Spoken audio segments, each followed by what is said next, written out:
First of all, I'm going to start off introducing our guest. Let me see if I can impress one of them. First of all, Matt Iseman, one of the hosts from American Ninja Warrior. Ready for this? Akbar Gbaja-Biamila. Is that correct? Is that your full name? Wow. Yeah, that's impressive. You did the whole thing. That took me 7 seasons to get, Monica. Oh, wow. Holy moly. I want to hear you say it, though, Akbar. You impressed me. I want to hear you say it, because I saw it on a show one time, and you said it like your ancestors would. Yeah. Give him the full one, Okay. Akbar. Akbar Gbaja-Biamila. There we go. That is. You don't have to say you don't have to say it with the Nigerian accent, though. You can just say it straight with the American accent. Well, you know, it's great to see you guys. I actually met you at the Indy 500, of course, not this year, but last year. Was that your first time there? Second. Second? It was our second time. We've been to that speedway a number of times because we filmed up there. But that was the first time where we got to actually send the drivers to their cars in front of 250,000 people. That was amazing. Yeah, that was big time. I'll never forget it. Oh my gosh, it was so amazing. And of course, so very different, as everything is. So for fans of American Ninja Warrior, this season's going to look a little bit different, obviously, with the pandemic. Talk about that.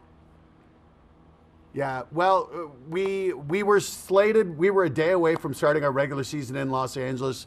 The pandemic really got serious. We ended up having to figure out how can we do this show safely. And the conclusion we came to was we got to find someplace big indoors. So we came to the Dome at America Center. We shot the whole thing there in the matter of a couple weeks. Yeah, and for me, that was my first time, filming, being inside of the Dome. Having played in the NFL, I saw the greatest show on turf on TV, but to be there was special. But that place was so massive.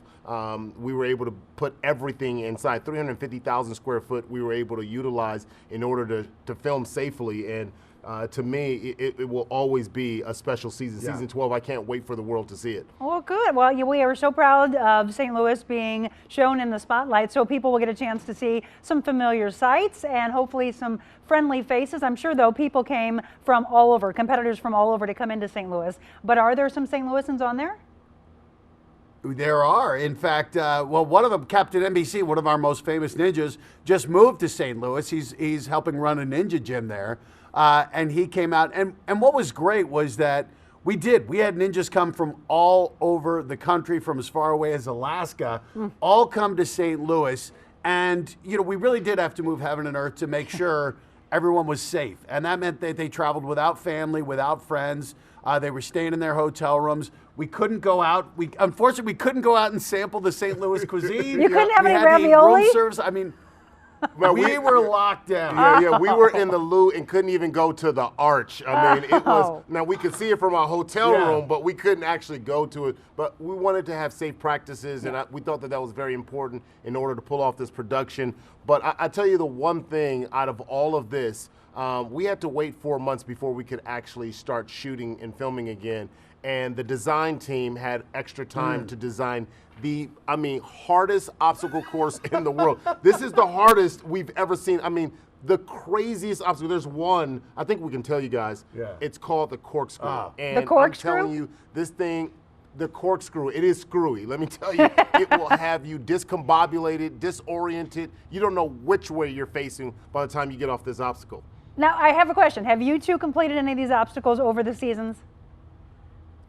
So anyway, it was such a great. No, don't overtalk it. No, answer it. Yes, I ran. Akbar has completed. He was on Celebrity Ninja Warrior on Red Nose Day, and he got a buzzer for both of us. So we were so thrilled that we got through it. No, don't include yourself. Because I've tried the course. I've broken my foot. I've broken my ankle. I've been banned. NBC, the Peacock itself, will tackle me if I even look at an obstacle. He's going to limp out of this. You should do it before you hit 50. I ain't got much time, buddy. Hey, Akbar, I know you have a book out there. You talk about the fact that as a ninja, it's not just physical toughness, but it's also that mental side to be able to take on the obstacles, get to the power tower, and even be the American Ninja Warrior.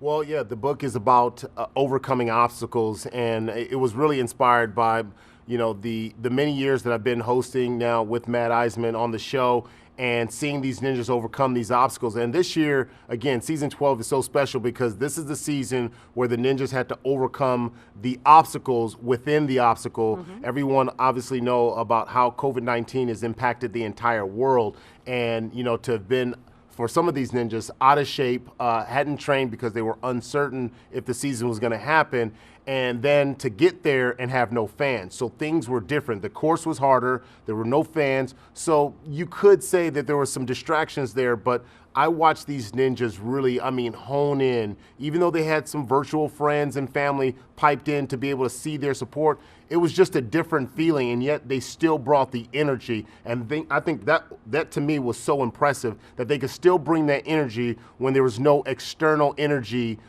there to kind of help support them. Absolutely, we felt that. That was what, because this was a season unlike any other. Sure. We're in a dome that seats 80,000 people. There aren't any fans, and yet, just like he said, there was this crazy energy because all of us knew how lucky we were to be out of the house, to be able to do this. And to a person, the ninjas all just said how grateful they were to be doing something that reminded them of how life used to be and how life will be again eventually. And I thought it was just, all of us were walking around feeling so lucky to be there and so amazed that we got to do this thing that we love so much. Well, and one of the ninjas told me kindly, they said they found a lot of motivation from reading my book, Everyone Can Be a Ninja. No, that didn't happen, but I just figured I would say that. It's a really good book. All right, so last question. Now, a lot of people know that normally when the Ninja Warriors go through, they hit the buzzer that they're automatically in. That's not the case. So the rules are a little bit different this year, right? It is. So this was a special season. We only had 150 ninjas. Normally we'll have upwards of 700. And one of the things we did is, so the top 12 ninjas in the competition will move on. But normally it's the top 12, or if you hit a buzzer. So in the past, we've had up to 48 ninjas hit buzzers before. But this time we said it's more limited. We can't have as many people. So there were some scenarios where people hit buzzers but didn't do it fast enough.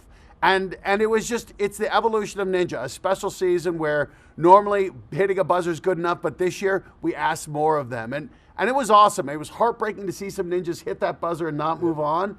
But those who did, they knew they earned something special. And I think what that also did is it also put a lot of pressure on the ninjas to give it their absolute best, because some of them are talented and they can take the time and say, hey, I know I can get to the buzzer, but I think it gave this action-packed season because every single ninja who stepped on the course knew that they had to go as fast as they could, and so it forced them to do things that they didn't even think they knew they could do.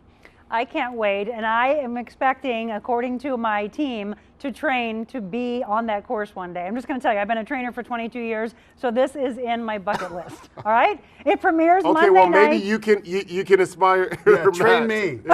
You got it, Matt. That's a deal. American Ninja Warrior, the 12th season premieres Monday night, NBC, 7 o'clock. Gentlemen, thank you so much. Thanks, Thank Monica. you.